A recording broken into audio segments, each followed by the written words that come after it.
Alright, for those of you guys who have seen my video on this a year or two ago in the other Modern Warfare 2019, this video is very similar. There are a few different things in this video compared to the last one, but for the most part, the concept is pretty much the same. And that's pretty much the higher dead zone that you have, the more aim assist that you will have in this game. So if we go to the dead zone setting, it's in a pretty different spot in this game, but controller, advanced, and then inputs dead zone. This is what it's called in this game. So when you go to show more, now we have the left and right stick, like it had in other games, and you have the triggers in this game. I think it had that in Vanguard too. It did have the trigger dead zones, but I don't think this really has correlation to do with the aim assist as much as the left and the right have. So pretty much the lower dead zone you have, the less aim assist, and the more dead zone you have, the more aim assist. And this is pretty much because if I go down to like 0.03, right, my right stick is super reactive, so you can see that I'm moving left and right.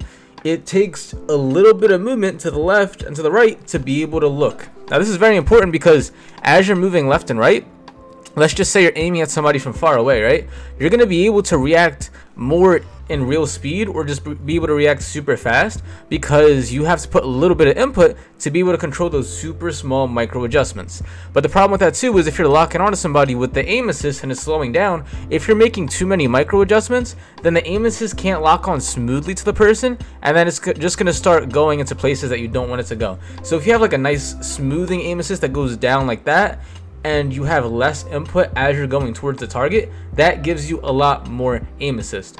And pretty much like I was saying, lower dead zone doesn't do that at all. Lower dead zone could be a lot better for close ranges. So if I'm using an SMG, right, and there's people closer over here, then maybe if I'm looking at the ground and I don't want the aim assist to affect me, I can go all the way up to his head with little effort because I have such a low dead zone. So I'm forcing the aim assist to go straight to his head instead of having a little bit of, or instead of having a lot of dead zone where it's like getting stuck on his body and then going to his head. So there are some times where less aim assist is actually a good thing. It's a good thing because you can override it and be able to kill people very fast. But as I was saying, the lower dead zone you are and the less aim assist you have, that's probably better for super close ranges. And then once you get to the farther ranges, it is super hard for like recoil controller to track the super small adjustments. So higher dead zone would be able to have that smooth aim towards the person and to be able to shoot him right there. Personally, I really liked 0.03 in the last Call of Duty. In this Call of Duty, I haven't changed my dead zone at all. Only to like practice with it and stuff like that. But for the most part, I've just been keeping it on 0.15.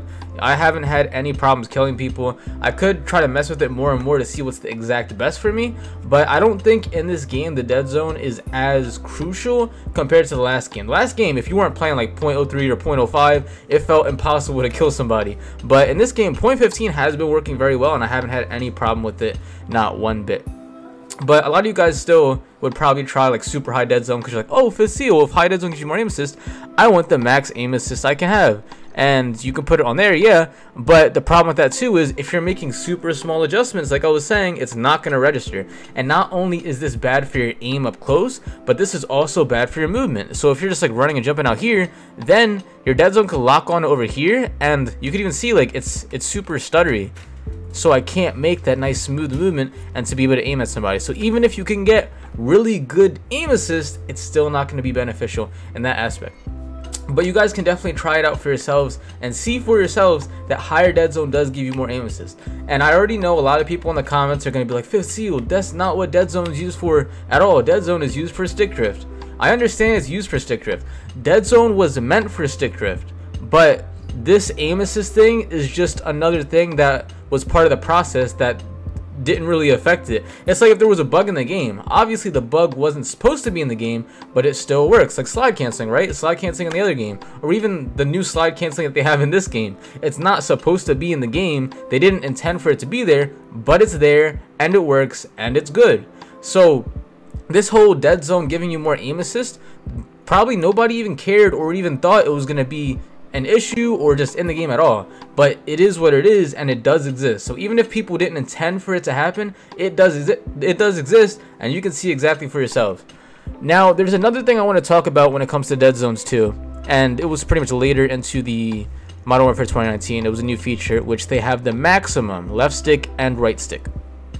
Now this, I like keeping it on 0.99 for the right stick. I actually like the left stick to go all the way down maybe like 0.25, somewhere around there, as long as it's not like super effective to where you're just making false movements and stuff like that. But I'm going to tell you exactly why I keep these dead zone here. So first, 0.25, I want to activate my tactical sprint immediately because I'm a very fast and aggressive player. So as I'm having it on a lower dead zone, it activates immediately. So it's going to make me run across the map very fast, because as soon as I get the smallest little adjustment to be able to move up, my character moves up. Now if we put it to higher dead zone, where is it? Controller, if we put it to higher dead zone, now it takes a little bit longer for my character to activate his gun. I can still activate it very fast, of course, but it's going to take a lot longer, and I just want to be super fast. Even though this game does cater towards being more patient and strategic, I don't think having really fast movement is ever an issue. I really don't. So I would still keep it on something very low, maybe like 0.25 down here. But the right stick, I would actually do the opposite. I like having it on 0.99 or 0.95, I guess, whatever the default is. I just like it there. But let's just say you go lower, right? Because some people like playing lower and they think it's better. When you have lower max dead zone, it's kind of similar to the low minimum dead zone. So when you look left and right, you're going to be able to look very fast, because pretty much what this is doing is, let's just say you move your right stick all the way to the left. Well, for your character to look the fastest all the way to the left, you have to hit the analog stick all the way down. But if you lower the maximum dead zone, let's just say you hit the analog stick like halfway, it's still going to treat the controller as if you're holding it all the way down, even though you're holding it halfway. So yes, you are going to be able to get to your targets a lot faster, and you're going to have a lot faster reaction, faster movement. But even though you're having a lot faster movement and stuff, that could also be a bad thing, because let's just say you want to shoot somebody far away. I'm even having trouble right now. I want to shoot somebody far away, and it's super fast and reactive. So if there's a guy like in that corner right there, I can't even aim at that corner because it's so fast and reactive. Super hard to control recoil. So even though it is faster, it's not going to be a good thing for your aim. So that's why I like keeping the right stick high and then the left stick low. I think that's the best way to do it. Triggers, so you probably already get the concept, because you know what low dead zone and high dead zone does. So if I have my left trigger on super low, then I'm going to be able to like jump faster pretty much. But you can even see like right here, sometimes I'm doing like a dead jump because it's pressing it so fast. And this is the problem with having really low dead zone with the triggers. If you press the button once, sometimes the trigger is so sensitive that it could press 2 or 3 times in a row, even though you're pressing it one time. So having a super low trigger, even if it would make you press the button faster, is not worth it. It's not worth it at all. So I mean, hey, you guys can just keep messing around with it and seeing what you think is best. Maybe 0.13 is not good. Maybe you like it lower, maybe you like it higher, I'm not sure. But that's pretty much going to be the same thing with this. Now, I mean, you can technically try to, because I play bumper jumper tactical flip, right? Let's just say I don't play that. Let's say I played regular. Would that mean no flipped? Or I'll just do what's it called? Yeah, there you go. So let's just say I played regular, and let's just say I turned the dead zone all the way down. Would it still be for triggers? I'm wondering. So advanced. Input dead zone, yeah, it still triggers. So okay, so this is kind of cool, because I mean technically I think it could make you shoot faster. So if you are very trigger happy and I guess you feel like you want to get the best shot possible, it is really interesting if you guys try this out for yourselves. If you make the dead zone super low, because remember, like I was saying, where you press a button like 2 or 3 times, if you press the button once, well, when you're shooting your weapon, you're only going to be able to hold it. You don't need to press it multiple times unless you're using like a DMR or something like that, something that's a battle rifle, maybe something like that.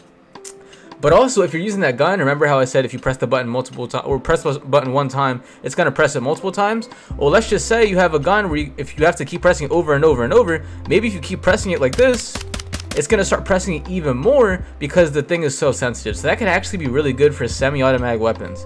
But you can't use bumper jumper, or you can't use flipped. You can't use any type of flipped.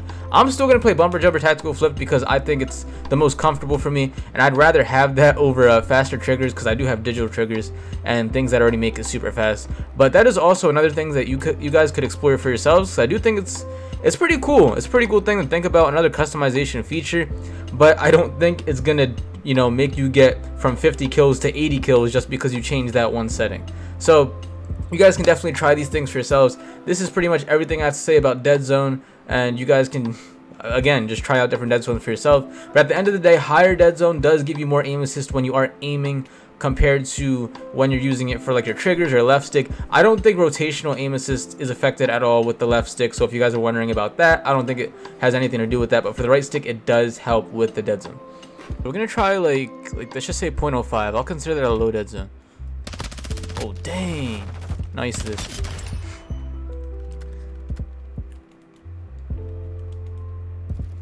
I can already sense like the tax burn Deadzone too, because I haven't had that on before. I had it on in the other COD, but I haven't had it on this COD. But I could definitely feel like how fast this reactiveness is. Ooh, yo, my reaction speed is like so much better. The only thing is like, I wonder how many shots I'm not gonna miss when I'm using the assault rifle. Yeah, see, he's on a head glitch though. It's not really my fault that I'm missing, or is it?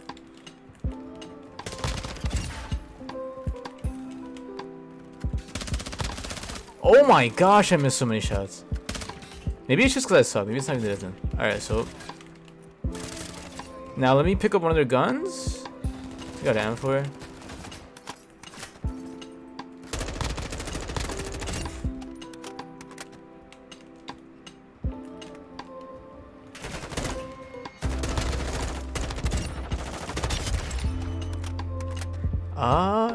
Alright, killed him right there. Does he have a gun too? Yep. Alright, now let me use this, and let me use the higher Deadzone. Let's just put it on like 0.3.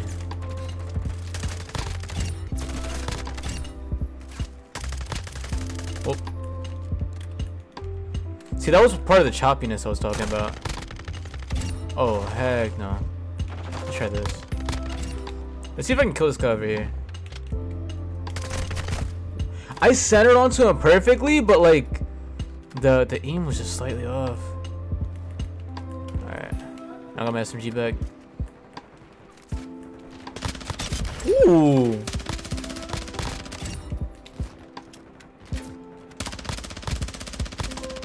Wow, this does feel really good. Now, even though I'm missing shots, like it feels like the smoothness of the higher Deadzone is just going right onto their body. So like instant headshot right there.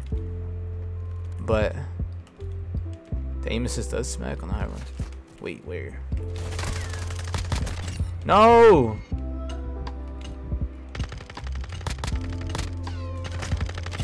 Bro.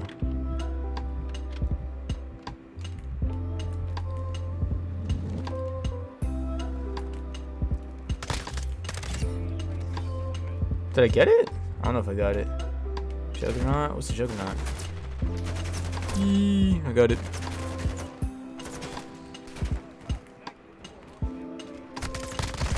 No!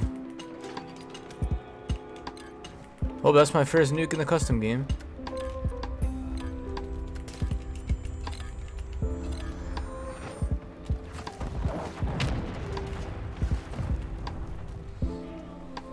But yeah, that was me trying the Deadzone out, I guess in a custom game, so you guys can see the comparisons between both of them.